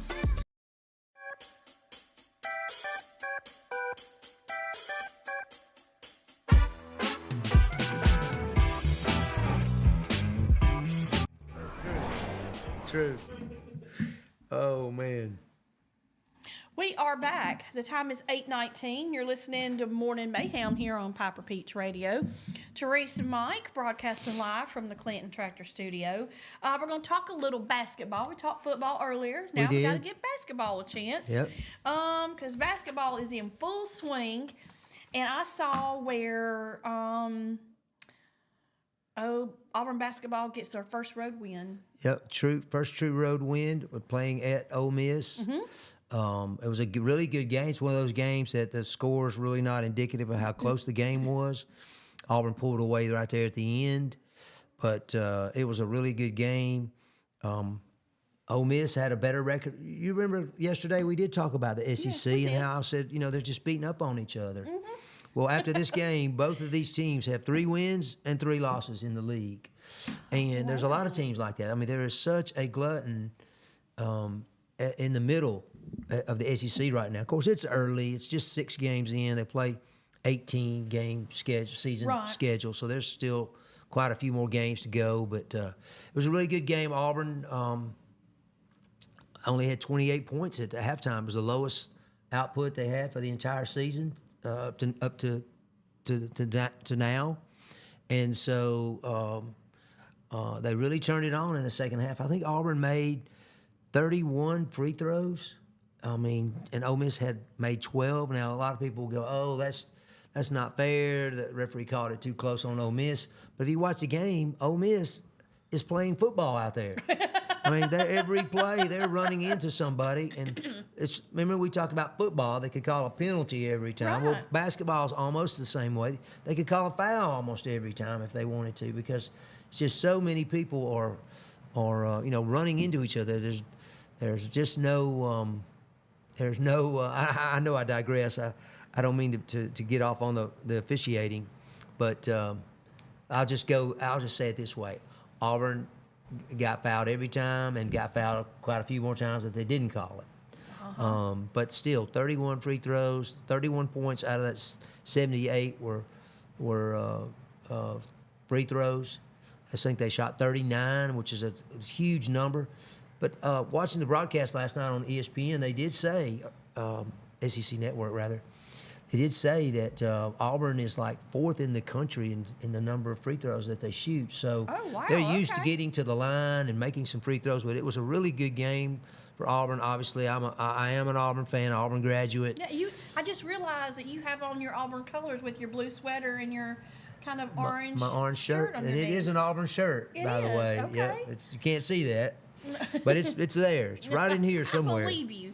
I totally believe you on that. But the Tigers got a win, a big win. They have another road game this Saturday, so it'll be interesting to see how they do. I'm trying to remember who it is they play. Maybe Vanderbilt. But it'll be a tough game because every team in the SEC is competitive. Yeah. Even the ones that are 1-4 right now. I mean, they've had some really tough, close games. So. But it was a big win for Auburn. Stephen Pearl still feeling his way. A couple of guys off the bench really contributed. So it was a big team win. Because right now their point guard, Tahad Pettiford, he's one of these $1 million NIL guys, multi-million-dollar. Mm-hmm. And I don't know if the pressure is getting to him or what, but he's forcing the issue, and it's really affecting his game. The good news is though, he's still a super passer. He's a point guard. Also, he's trying to do play two positions, literally. But, man, he can sure pass the ball really pretty make a perfect what they call a dish to somebody and let them Oh, okay. set them up for an easy basket. Yeah. Which is a great feeling. And that one thing I've never understood about basketball, when you're just kind of, you're out there, you're just kind of jogging, and you go to take a step back, and the guy behind you bumps you, and you get the foul called on you. Why? Well, because How do you determine who gets a foul when two people collide, and why are some calls made and other calls are just not? That was just a bump on the elbow or something, but the other ones are considered fouls. What is the foul? Where does that come into play? Well, on the street, in the neighborhood, it's no blood, no foul. Right. So you hit somebody and they don't bleed, it's not a foul. Right. On the court, it's supposed to be a little different than that. Yeah. I thought that would be pretty good for Yeah, but our if you just listeners out there, barely- basketball fans. Because I do watch some basketball. Especially when I used to go watch my dad play. He played, well, I call it big boy basketball. It was at Berry High School. They had a men's league that would play in the fantastic. gym. I And did go that watch too him for a long play. time. And I never understood why sometimes you bump into somebody and it's called a foul, and other times they don't do anything. How do you determine why it's a foul? Well, there are rules, and so officials are educated on the rules, and they're taught what the person teaching them says is a foul or is not. So it's subjectional too. It is subjectional, but it's just a matter of someone's in the act of shooting. Like if I'm going up to make a shot and you bump me, and your bump affects my shot, then that's supposed to be called a foul. Right. Okay. Okay. For example, and that's probably the easiest one. The ones that's a little harder is, basketball, if you notice, that there's very little padding involved. Yeah. Guys used to wear knee pads and elbow pads. Some of them did, at least when I played back in the 70s. But anyway, it was just kind of funny watching the game last night. Auburn's got 2 6'10" guys, and they look like they could play linebacker in football. They're just so chiseled, so strong looking, and are strong, I'm sure, young men. But they can run, they can jump, they can shoot. It's really something to watch. And there's a bunch of guys like that out there. It's not just Auburn, of course. Ole Miss has got a really good team. They had a better record than Auburn before that game last night. But Right. Auburn just managed to hold on and win it. But as far as the officiating goes, there are rules, but a lot of times it just comes down to what is that referee going to be able to call. Mm-hmm. Like I told you, they don't want. I don't believe a referee. I've met very few officials I felt like wanted to be the center of attention. Most of them would rather not even be talked about. Just Right. have them be part of the game, but on the outside of it, looking in kind of thing. But somebody has to make those calls. Mm-hmm. For example, Like the one when Auburn was playing, was it Arizona? Who were they well, we playing? played Oklahoma, and we had a horrible call. We lost played the game Georgia. at the We had a last horrible second. call. I know we were not a very good team, but we did have some extenuating circumstances that contributed to it. But anyway, but as far as officiating goes, most of the time I have the utmost respect for the officials. Now, when I was younger, Not so much. I talk back sometimes, and you get what's called a technical foul. Then where they stop the game, they give the other team a free throw or 2 free throws, and the ball back. So you really hurt your team when you let something like that happen. But Auburn did get a big win, and yeah, exactly, and they needed it. But they look like they're really coming together as a team. Now, I don't know anything about Alabama's basketball team. Oh, Are they're they doing well? They are. They're, like I said, they're right there with Auburn. They don't have a game this week or a mid-game week for some reason this week. I guess every now and then they get a week off, but they don't have a Tuesday or Wednesday game this week, or at least I didn't see it. But yeah, they're doing pretty well. I think they're 3-2 in the conference. But they, just like Auburn, they played a really tough preseason schedule. Preseason is just called pre-conference, really. That's what I should say, not preseason, but pre-conference schedule. But they're doing pretty well. I mean, a lot of times you schedule really tough teams, Teresa, if you're going to have a good team. Right. But you know that the tournament is really what all these teams are preparing for. Yeah. They really all want to get in the NCAA tournament. Auburn was in the Final Four last year. Is it the college? Is that the Sweet 16? That's right. It's eventually gets down to Sweet 16 teams. I think they have 68 teams now. They have 4 what they call play-in games, I think, if I'm not mistaken, which is just convoluted. I'll get out, but that's what they call them. Right. And then those 4 winners get put into different brackets, and then there's basically 64 more teams. So it's quite a interesting thing. Both Auburn and Alabama gone to the Final Four. Auburn twice in the last 5 years. I think Bama, maybe it was 2 years ago, they went to the Final Four. But so basketball is really hot right now in our state. And we're about to gear up for baseball and softball here. Yeah, we talked about that yesterday. We're going to be broadcasting some baseball and softball. Our ambitious schedules for that. I'm looking forward to that. Jason's he's gonna call those, and you're gonna do some reporting, I guess. I'm not sure. After that, how we're gonna do whatever you tell me to do, whatever y'all tell me to do. That's what I'm gonna do. And that's going to be a busy. We've got, I think, 36, 38 games that they're going to be calling. Like I said, I think that's an ambitious schedule. I look forward to being a part of it. It is. We're looking forward to that. You can hear it right here on Piper Peach Radio. Yes, you can. All you got to do is download the app and when your app store and click on Piper Peach Radio. And what are those? Is it like $25 to do that, Treese? How much does it cost to download that app? $0. It's free. $0. It's free. Can you believe it? It is free.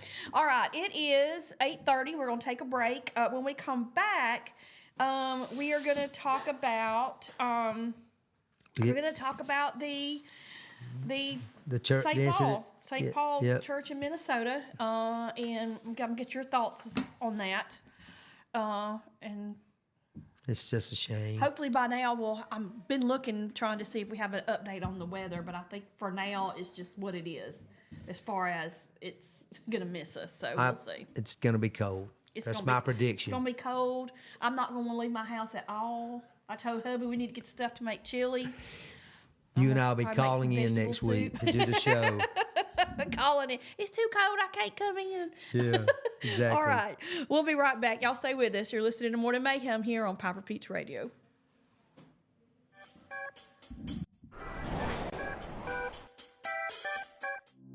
Traditions come and go, but excellent service and compassionate care are benchmarks in any era.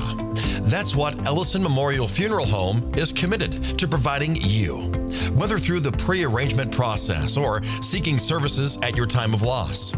Ellison Memorial offers a noticeable level of care and attention to detail. Others do not. So before making a decision based on yesterday's traditions, experience the Ellison difference when it comes to your loved one's final arrangements. You'll be glad you did. Call us today at 205-280-4600. Ellison Memorial Funeral Home, setting the new standard in local funeral service excellence. We are always here when you need us. Underage drinking is deemed by many adults to be a rite of passage. Parents who host parties for youth may think they are being protective, but they are actually putting their youth at risk of physical and social consequences. Know the truth.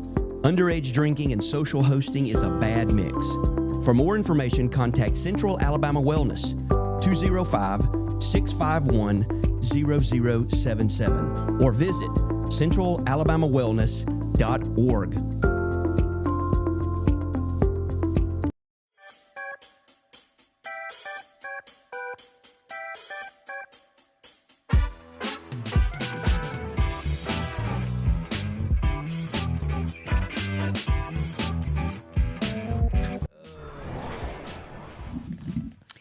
We are back. The time is 8:33. You're listening to Morning Mayhem here on Piper Peach Radio. Teresa Mike broadcasting live from the Clinton Tractor Studio. I said when we went to break that we would talk about the church in St. Paul Church in Minnesota. There was a incident that took place on Sunday that has got everybody up in arms, and for rightly so, I think. And I typically will stay away from extremely controversial topics, but I feel like because of the nature of this specific one, that it's worth talking about, especially because we are in the South and the Bible Belt, church, it's often referred to, and being able to worship is something that's very important, paramount to our existence. Exactly. And I get it's not for everybody. I mean, there's some people that they could care less one way or the other, but I would say the majority, I'd say about 90% of Alabama is, that's a main priority for them, is being able to go to church and worship peacefully, safely, without disruption or interruption. So that's why I think this has touched a nerve for a lot of folks, because right now Minnesota is it's a hot belt for a lot of media attention from anti-ICE protesters. There's a lot going on out there. It's crazy what's going on. Not only do they have that, but in that also where the Somalian daycare things are happening too. So you got that whole state's a mess. Yeah, it really is. They're getting a lot and the of governor is negative attention. very what's the word? Dogmatic. That's the word I would use. I would say he's problematic. Yeah, well, that's very similar, almost the same thing. He's very he's belligerent. He thinks he knows better than anybody else. Very arrogant. But talking about Tim Walz, who was the Democratic nominee for vice president in the last election. Yeah, that is the same place. Yeah, that's him. That is the same guy. So, so Sunday. That could have been our vice president, y'all. Yeah, Sunday we had. Dodge that bullet. I know, right? We had a church in St. Paul, Minnesota, that was having just a regular worship service. Sunday morning service. Sunday morning, when they were stormed by a bunch of anti-ICE protesters, barging in, interrupting the service, and then you had a very, I would say, I don't know, he's a former CNN anchor. Don Lemon, really. personality we want to call him. Just Don so happened Lemon, to be you at all that heard church. of him. Yeah, happened to be at that church. He was aware that the protest was going to take place in the church, and he was there to make sure he got, the first story on it. Yeah, as a journalist, he called it. As a journalist, he has called it. He's just reporting the facts, people. He doesn't make this news; he reports the news. But I think the pastor there at this church is an ICE agent, and miserable. And that's what they did. They stormed the church service, and I mean, literally, they talked to parents and people afterwards, and they're like, their 8-year-old was terrified, scared to death. Somebody's come in, and one thing else we talked about or during the break, Therese, is how would that have gone down in Clanton, Alabama, or Jemison, Alabama? Well, it would have gone down a whole lot differently. It certainly could have. I promise you that. Extremely dangerous, reckless. Forget the disrespect and the sacrilegious actions that these people took, but just how it's like nothing is safe anymore. I guess in a sense that these people are going to. Wherever they think they can hurt you the worst, that's what they're going to do. They're so desperate to get back attention, and they suffer so badly, Therese, with Trump derangement syndrome. That's what it is. It's going to be a legitimate treatment for psychologists before long. I'm sure it will. Well, you just watch and see, and mark my word, if it's not already one. Well, let me tell you why what you said is so important.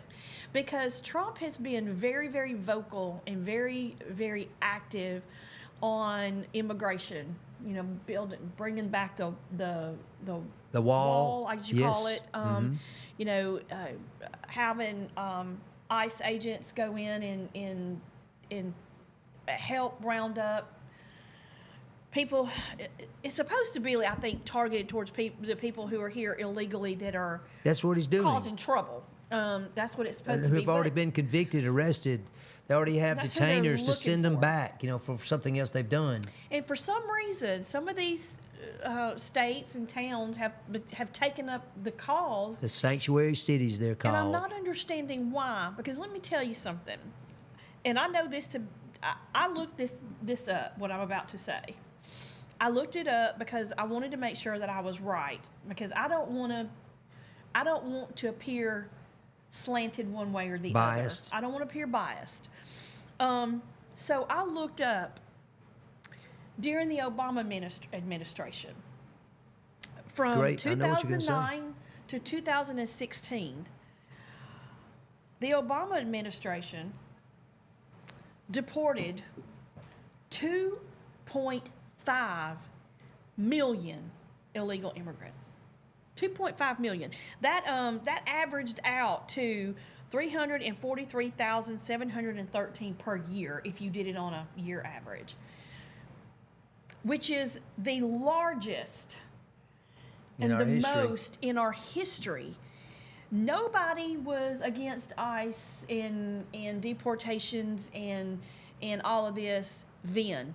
They weren't doing all of these protests and in the streets and causing just all kinds of disorderly conduct stuff I've never seen. And I don't know, these people, they aren't really fighting a cause. They're just fighting to be fighting. They just want a reason. Fighting Trump. They're just wanting That's a what reason they're doing. to act out. They can't stand Which is the most ludicrous thing I have ever seen. If you're okay with it and I don't know what the Biden administration did. I just know, the reason I picked that one out is because I happen to know that the Obama administration. They didn't deport hardly anybody. They're the ones that let in estimates between 10 and 15 million illegals over their 4-year term. So many people. Their 1 term. That loved Obama, president. thought he was one of the best presidents ever, and they didn't have a problem with anything he did. Enter Trump, and all of a sudden, everything he breathes wrong, and people are mad at him. Now, look, I'm not on board with everything he does. Like, I'm not on board with the Greenland thing. I'm not on board with how he handles a lot of stuff, okay? I'm just going to tell you right now. But do I still support him as my president? Yeah. I didn't like Obama, a lot of his policies. Did I still support him as a president? Yeah, I did. That's right. But I'm going to tell you that a lot of people don't look at it that way. But what's happening right now is absolute ludicrous. I don't even know what we're doing. And all these states that are, and here's the thing, states can manage their own state. They can decide what they want to do. And, I don't know, did you and I talk about this? It might have been Bill and I talked about it. That's where federal and state kind of bump heads because some states make things legal that are still federally illegal. Right. So that's where, that gets crossed up. But one thing that Graham Allen said, I love him, he started off doing the Dear America, and he would just go off on a tangent, and it was hilarious. I absolutely loved watching him get riled up. But he did make a statement. He said that people have the right to protest, okay? That's a right. You have a right to protest peacefully and civilly. You cannot protest using violence because then it becomes not a protest and anymore. Fireworks then it becomes a riot. All the things they do. Exactly. It is so close to rioting. Did you see, Treese, this weekend I saw clips of both President Clinton and President Obama talking about illegal immigration. Mm-hmm. They basically sounded like they were going from the same script, and they're 20 years apart. So you go another 15 or 20 years, and those two are hand in hand. They're like BFFs. So. And you hear President Trump, and he is saying almost exactly the same things, except he's not deporting 250,000 in a year. He's deported more, but the vast, vast majority of them have criminal records.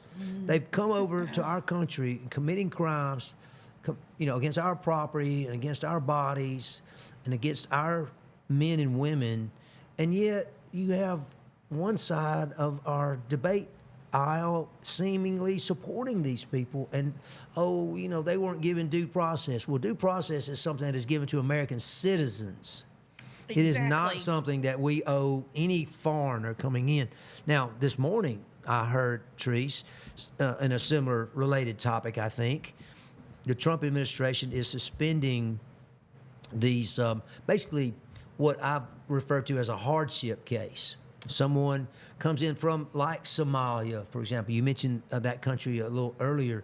Well, 4 out of 5 people from Somalia are on public assistance. So they've come from their country, their war-torn country, and come to our country. They're not wanting to assimilate. They don't want to become Americans. They want to be Somali Americans so that they can do whatever they want to, like they did in Somalia, and get away with it. And that's where all this corruption's come in. Exactly. But the Trump administration said, okay, we've had enough of that. So they suspended. I think there was 75 different countries that we have said, okay, no more hardship cases. It's suspended. Now, it doesn't mean they're permanently suspending it, but right now they've suspended indefinitely. That's exactly. In fact, I think that's exactly what they said. But they're suspending this indefinitely, so that it's like, okay, they're going to start taking a harder look at people. And that's why it's so important for people that want to come into our country. And, we like to refer ourselves as a country of immigrants, which was true, 400 years ago, but I don't know if that's so true now. You and I are not immigrants. Right. We're native born here. But anyway, I say all that to say that in these cases, it's like a huge majority of these people come over here and immediately they're on the public assistance. They're immediately draining our resources. Now, I'm sorry, I don't want to be controversial or considered prejudiced or biased or whatever you want to call me. But gosh, man, we need to take care of our folks here at home. We do. And here's the thing. First. And then we've got our own people turning against us too. But it's like Graham Allen said. He said their right to our given right to protest does not mean that you get to infringe on somebody else's right. And the right to be able to worship peacefully in a house of worship, you don't get to bust into a house of worship and be disruptive to further your cause, I guess. So correct. So right now they're kind of looking at who they're going to file charges or who's going to be held accountable, and they're looking like Don Lemon may be one of the ones that they charge because he knowingly participated in this, even though he tries to separate himself from it. I just happen to be there. I just happen to know. Yeah, he literally attacked. he had his microphone in the pastor's face, questioning him. Said he was interviewing him. Yeah, I'd like to know. Did you interview him? What time was that interview scheduled? Yeah, there was no interview. It's not an interview if I don't know about it. It was an ambush, is what it was. And so I hope they do. I mean, even if it's for a misdemeanor, just because that's the kind of stuff that they do to Trump. And I'm not trying to do tit for tat. I'm really not. But people, we've got to stand up and say, I've had enough of this kind of stuff. This is unacceptable. And unfortunately, the people who control our airwaves don't all agree that it's unacceptable. In fact, it makes for good copy, as they used to say in the newspaper business. So people will buy more newspapers, so they'll watch more shows because they think, well, what's going to happen next?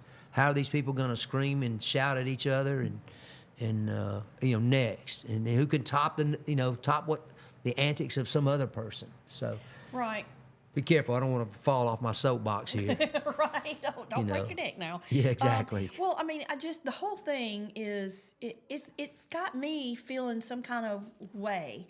And I think it's because I don't feel like enough is being done. Like, these anti-ICE protesters have absolutely lost their minds. They are they are borderlining on being, well, they are aggressive. There's not even a borderline. They're very aggressive verbally, and some of them are physically aggressive, but they don't want you to do anything back towards them.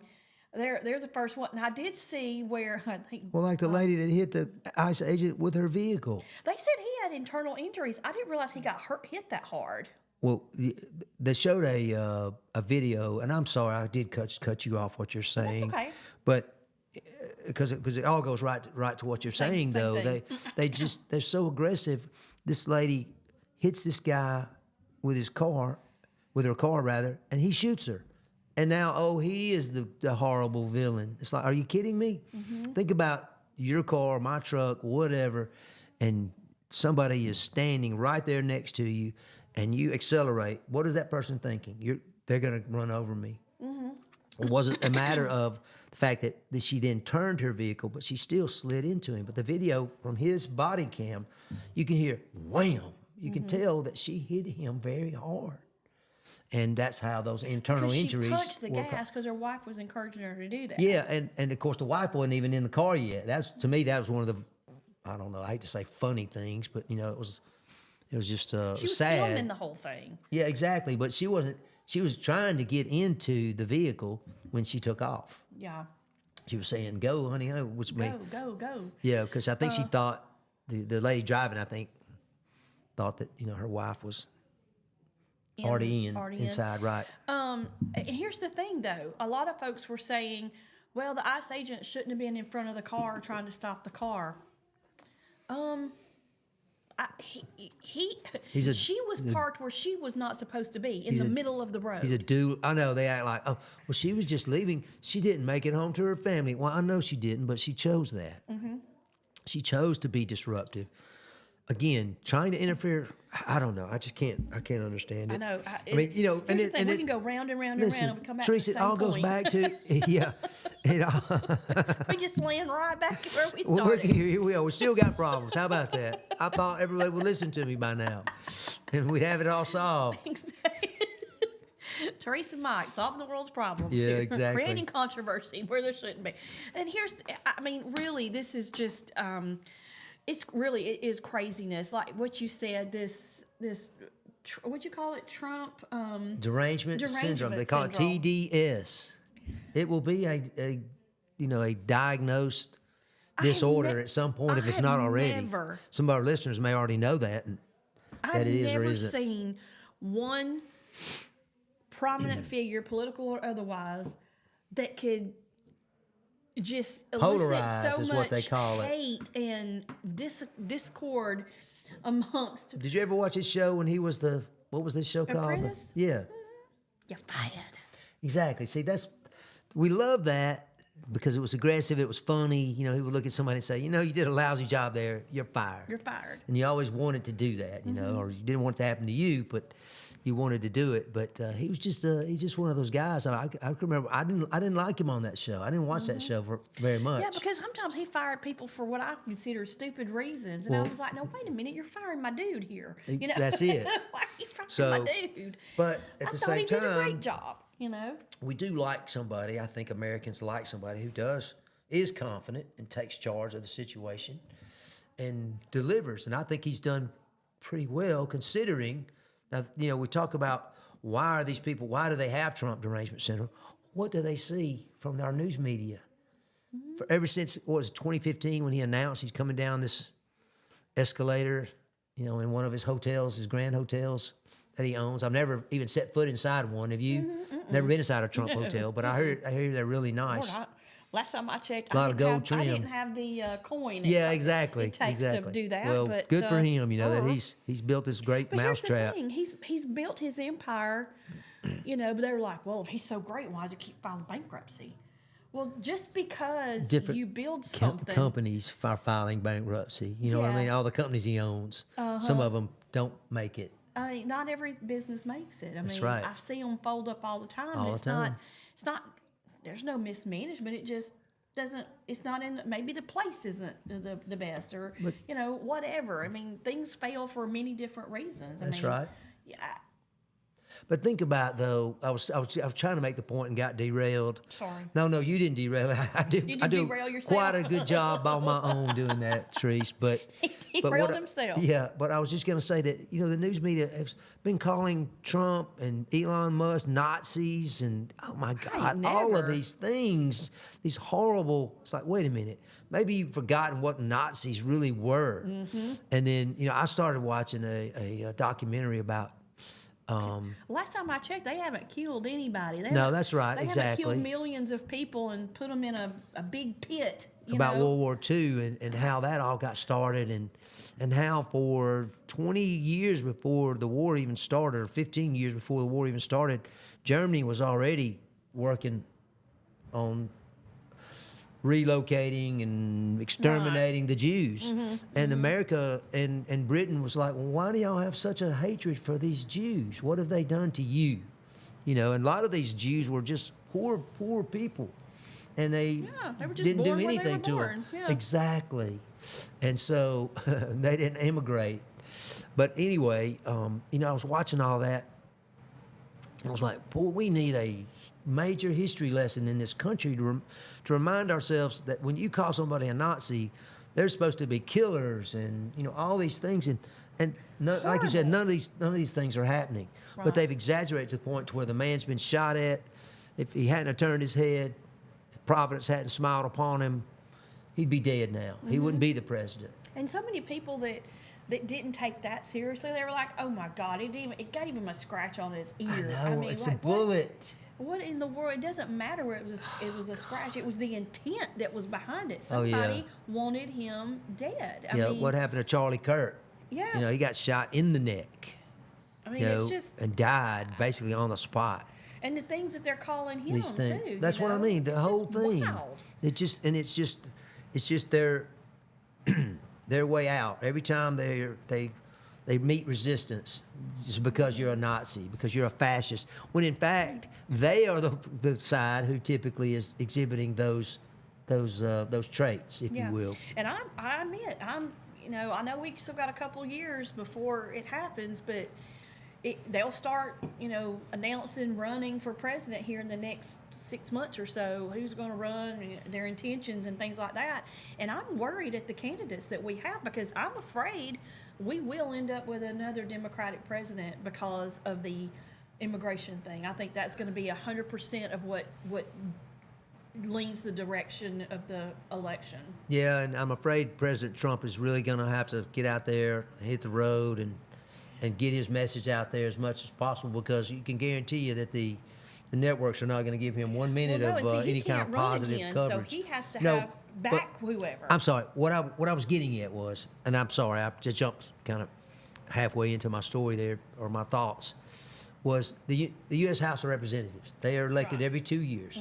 So this year, 2026, is what's is often called the midterm, or is called the midterm, mid of the president's term. Right now, there's a very slim Republican majority, Yeah, like 'cause we 4 or lost 5. one. One died, away. and that's right, exactly. But anyway, so that's what's important as far as election-wise right now. And I mean, Trump's got to get out there. I think he's got to get out there, and he's got to talk to America and say, look at what we're doing. Now, not everything is perfect, but look at what we're doing, and tell the story again about President Clinton and President Obama and what they did with immigration. I mean, there's nothing wrong with it. It's a good thing that they did those things. It was a good thing that those presidents Yeah, did it's those not things. bad. No, it wasn't. But the thing he's got to get out there is it's still a good idea today to do the same thing. But you're being told by your everyday media that it is not a good thing. It is a terrible thing. Look at this. Oh, we're mistreating. this guy, this ICE agent is a murderer. That's what I've heard him call this ICE agent who shot this lady. That he was a murderer. It's like, no, I think he was just defending himself and his fellow agents. if somebody was trying to run you over driving with a a car 6,000-pound vehicle at you. and you shot him, would you be a murderer? I Yeah, exactly. If that's the case, then everybody that's happened to is a murderer. But that's the important thing. He's got to get out there right now. He's got to help all these representatives that are running, so that the House stays in the Republican side. I think there's a few senatorial Senate races. That's every 6 years. Senate's elected for 6 years. But there's a few of those that's upcoming, but not enough to tilt the balance. It's still going to be Republican after the 26th. But he really needs a House if he's going to get anything done legislatively in his last 2 years of his term. Yeah. Our YouTube watcher says the thing that bothers her is that it's illegal and there's laws on it, but the city and state government, they're not prosecuting them, which encourages this criminal behavior. Those are not protesters. And I have to agree with that. I mean, Where are the Minneapolis police? Now, this church was actually in St. Paul. We talked about that the other day. It's on the other side of the Mississippi River. But until you have them, but their police is nowhere to be seen. State and they're right. not supporting ICE. They're not. Typically, you would push back against some of these protesters. Like if it happened here in Clanton, I guarantee Clanton's finest will be out there. Yeah, and here's the thing: if you see criminal behavior, and your governor says you don't get involved. I mean, you're telling these officers not to do what they were sworn to do, which is uphold not to do the their law jobs and keep order and peace. It's and because it's those a leaders are mess. not doing their job. They're not doing what they were supposed to uphold, which is the Constitution of their respective state Yes. and the United States. Yeah, they're elected officials and they're not doing what they're supposed to do. That's Well, how did we basically do? the bottom. Did we fix anything yet? No, we didn't. We didn't. Well, that's okay. We're trying to. One We're person at a trying. time. Maybe that person's out there right now. One day at a time.